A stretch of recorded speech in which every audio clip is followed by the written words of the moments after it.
ভালোবাসা তো একটা অনেক বড় পাওয়া, যেটা কখনো জোর করে পাওয়া যায় না। যদি কেউ দিতে চায় স্বইচ্ছায় দিবে, আর তখনই বোঝা যায় কত আপনজন কত কাছে টেনে নিতে পারে। যখন দেখবেন আপনি যাদের ভালোবাসেন তারাও আপনাকে অসম্ভব রকমের ভালোবাসে, তখন আপনার মনে হয় যেন আমার সার্থক হয়েছে আমার ভালোবাসার।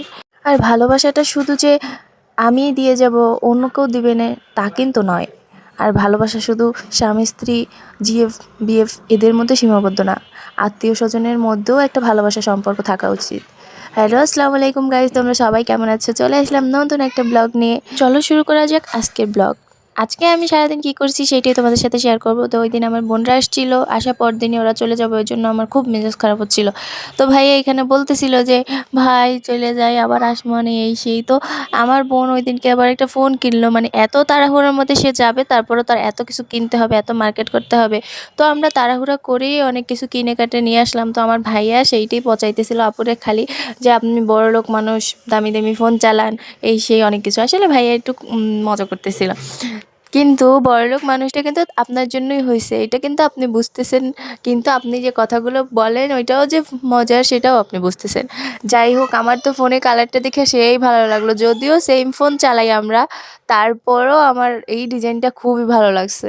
আসলে দিন যত যায় সব কিছুই অনেক আপডেট হয়। গত বছর আমার হাজব্যান্ড সেম ফোনটা কিনছে ৩,০০০ টাকা বেশি, তার ১ মাস পরই আমি ৩,০০০ টাকা কমই কিনছি। আর এখন আমার বোন ১,০০০ টাকা কমই কিনছে। আর ওটা আমাদেরটার থেকেও দেখতে অনেক সুন্দর, মানে এখন অনেক আপগ্রেড করছে, ডিজাইনটা অনেক সুন্দর করছে। এগুলো ভাবা যায় কি শুরু করছে। আগে যেটা রাখছেন ওইটার থেকে কেন কমাবেন? কমাবেনই যেহেতু, আগেই সেই তো কমানো দামটা সবার থেকে রাখেন। এখন আফসোস হয় কেন তো আগে কিনছি। যাই হোক, ফোনটা অনেক ভালো লাগছে আমার। এরপর আমরা চলে গেছিলাম সবাই রেডিমেডি হয়ে আমার মামি শাশুড়ির বাসায়। ওই বাসায় ছোট্ট একটা আয়োজন ছিল, আর অনেক দিন যাই না, তারপরে গেলাম। যাওয়ার পরেই তো আমাদের জন্য এত কিছু আয়োজন করলো। আর যদিও বা আমি সবার শেষে মনে পড়লো যে আমি তো ভিডিও করি না, একটু ভিডিও নেই, কত কত রান্না হয়েছে, কিন্তু সব খাওয়া দাওয়া হয়েছে, এরপর গেছি আমি ভিডিও করতে। ভাবা যায়? যদিও দেখতে মোটামুটি সুন্দর লাগতেছিল, কিন্তু খাওয়ার শেষে দেখতে তো ভালো লাগে না। তারপরে অল্প অল্প ভিডিও নেওয়ার চেষ্টা করছি। আর ওইগুলো হচ্ছে আমার আদরের ননদিনীরা। ওনারা হচ্ছে একজন বরিশাল বিশ্ববিদ্যালয়ে পড়ে, তাই জন্য ওনার চলে যাবে, তাই ওনার সাথে কয়েকটা ভিডিও নিয়ে নিছি। আর এইখানে হচ্ছে আমার দুই মাত্র দেবর, মানে আমার দেবরের অভাব নাই। তো এই দেবর হচ্ছে আমাদের পাশাপাশি বাসা, তো উপর নিচে, তাই আমরা একসাথেই, যদিও আমরা একসাথে আসি নাই, জানতাম না, তাই জন্য একসাথে আসা হয় নাই। এটা হচ্ছে আমার ননদরা নিচে থাকে আর আমরা উপরে থাকি ৬ তলা ৭ তলা।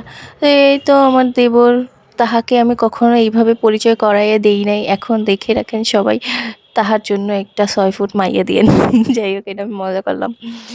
আর এই হচ্ছে খাবার দাবারের শেষে ভিডিও। আহারে পাতিলারিগুলো খুব বড় বড় ছিল, আর আমি শেষে এসে ভিডিও নিলাম। যাই হোক, আপনাদের কাছে আমার ভিডিওটা কেমন লাগে অবশ্যই জানাবেন।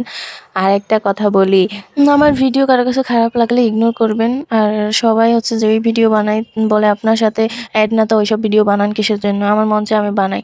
আর এই আমার ননদিনী, বড় ননদিনী, এটা ছোট ননদিনী, এই তো তাহারা অনেক হেল্প করতেছিল মামিদেরকে। সবাই খাওয়া দাওয়া করতে বসে গেছিলো। আর আমাদের মেয়েদের একটাই স্বভাব, আমরা শেষে খেতে বসি, তারপরে তাড়াহুড়ো লাগাই দেয়। এই হচ্ছে আমার মামা শ্বশুর, আমার আব্বাজান। আর এই হচ্ছে আমরা ননদিনীরা একটু দুষ্টামি ফাইজলামি করতেছিলাম, যা করি আর কি আমরা এক জায়গায় হইলে ক্যামেরা নিয়ে।